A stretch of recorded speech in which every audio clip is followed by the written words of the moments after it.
Who would win in a battle between Shunsui Kyoraku and Mayuri Kurotsuchi? According to the polls, it's a landslide victory for Shunsui Kyoraku. And while there are a multitude of arguments that you can make for each character, it has piqued my interest, so I've decided to give my own take on the subject. The conditions of this battle will consider the stretch of time from the 1000-year Blood War up to end of series. Furthermore, neither Mayuri or Shunsui will have prep, but they'll both be in battle mode. Let's go. ようこそ私のソウルソサエティへ。仕方ないっすね。挽回観音開き紅姫改め。 To better define battle mode, both combatants have what they would usually take with them to a fight. In other words, they don't know who they're fighting, but they're ready to battle as they usually would. Now, of course, we can't give Mayuri prep time. Even Shunsui thinks Mayuri could crack almost any situation in a single day. That is, as long as he has enough information. Now, you might be tempted to ask, wouldn't Shunsui also have prep time in that situation? And while he would, the issue is we're comparing the brilliant head captain of the GOTEI 13 to a man who can modify his body however he sees fit, or invent things to hold back energies as strong as Aizen's. Now, as far as natural combat abilities go, Shunsui is the superior combatant. He was described as transcendent in combat ability when compared to his other classmates, a description given by Genryusai, a war general. He excels in Hakuda, or hand-to-hand combat, even showcasing a one-finger strike against Yasutora Sado, and descends from a long line of martial artists. In physical attributes, his durability is off the charts, as he could take a direct Zero from Stark, Espada No. 1, before returning to the battlefield later, and was able to fight Lil Baro for a short while despite having a massive hole through his abdomen. His Shunpo, or flash step, with which he can travel vast distances in a single step,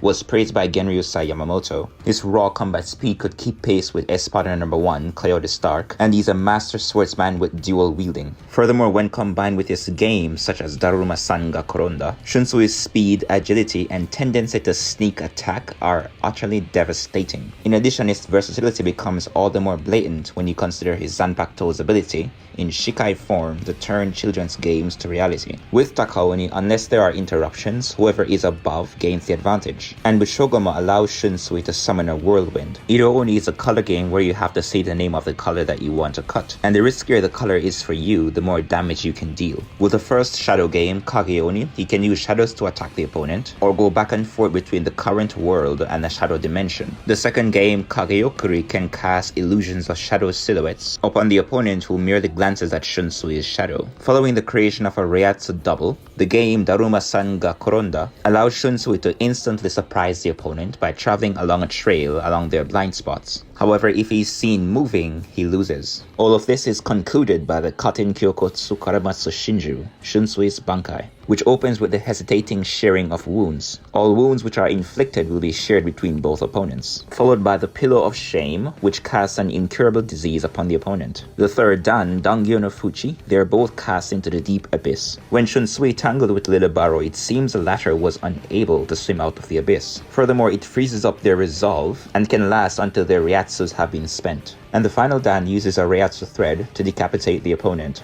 This was confirmed by Little Baro, who was unfortunate enough to have experienced it personally. Now onto our favorite mad scientist, Mayuri Kurotsuchi. But instead of annoyingly listing his 50 billion abilities, I'll address them as we make our comparison. If we use a 1000-year Blood War version of both characters, Mayuri would have access to his own creation, Mayuri Kurotsuchi, who blitzed and destroyed Pernida Panchas, who was using Zaraki's spirit body data to amp itself. Furthermore, it even copied Mayuri's Bankai ability, which is something it came in contact with after touching Zaraki. Recall that Kenpachi Zaraki, with his eye patch on, was able to slice through Gerard Valkyrie's arm from a distance. His physical prowess so immense that he could take attacks from the giant, as well as lift and topple him. And while the Schutzstaffel were all warriors of immense power, it should be noted that Gerard Valkyrie was a Schutzstaffel who had the greatest physical and spiritual amp. To understand the volume of Reiatsu and spirit energy that Gerard possessed, just look at the size of his foot compared to other characters. A growth so immense that he could ward off superficial Bankai. He acquired a form so massive that even the Reiatsu of captains became difficult to sense. By comparison, Gerard's actual transformation in the case of Reishi volume would be far more pronounced than Lille's, as Lille's transformation was more so focused on ability, passing through things, or piercing all things, while Gerard's was to get bigger and stronger and faster.